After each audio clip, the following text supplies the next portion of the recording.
I went back to Bristol for my final year. The girl of normal height who wore heels was less interested than I'd imagined, and so I concentrated on work. I doubted I had the right kind of brain for a first, but was determined to get a 2-1. On Friday nights I allowed myself the break of an evening at the pub.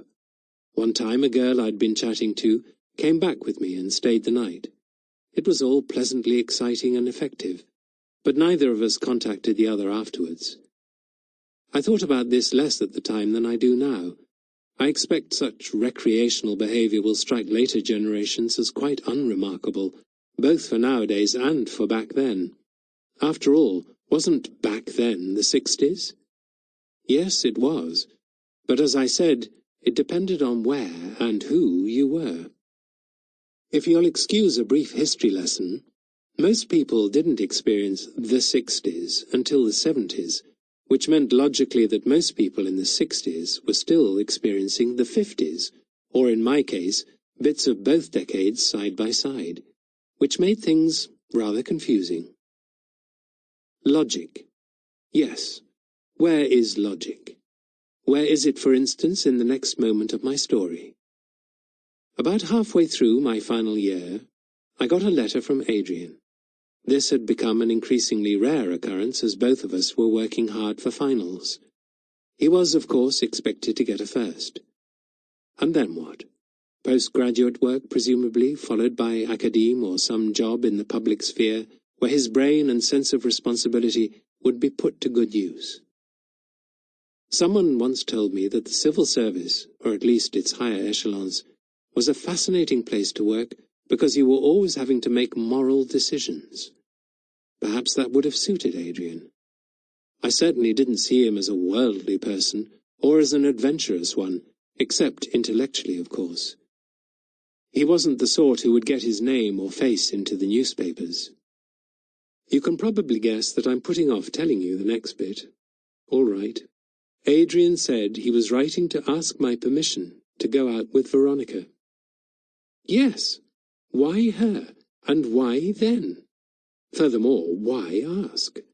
Actually, to be true to my own memory, as far as that's ever possible, and I didn't keep this letter either, what he said was that he and Veronica were already going out together, a state of affairs that would doubtless come to my attention sooner or later, and so it seemed better that I heard about it from him.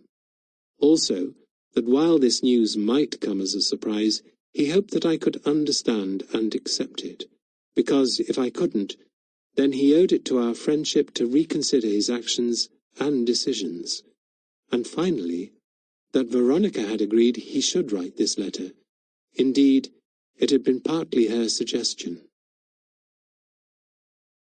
As you can imagine, I enjoyed the bit about his moral scruples, implying that if I thought some venerable code of chivalry, or better still, some modern principle of ethics had been infringed, then he would naturally and logically stop fucking her.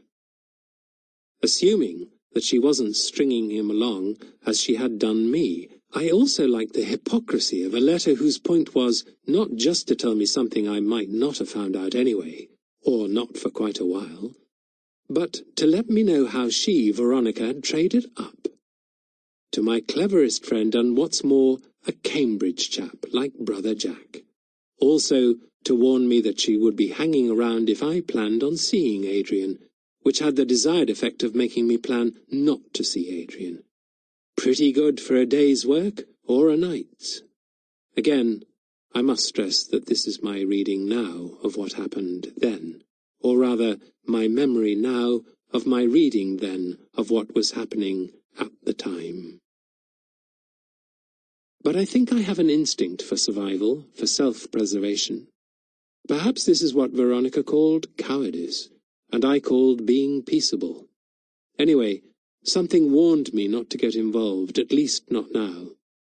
I took the nearest postcard to hand, one of the Clifton Suspension Bridge, and wrote words like, "Being in receipt of your epistle of the 21st, the undersigned begs to present his compliments and wishes to record that everything is jolly fine by me, old bean." Silly, but unambiguous, and it would do for the moment. I would pretend, especially to myself, that I didn't mind in the slightest. I would study hard, put my emotions on hold, not take anyone home from the pub, masturbate as and when required, and make sure I got the degree I deserved.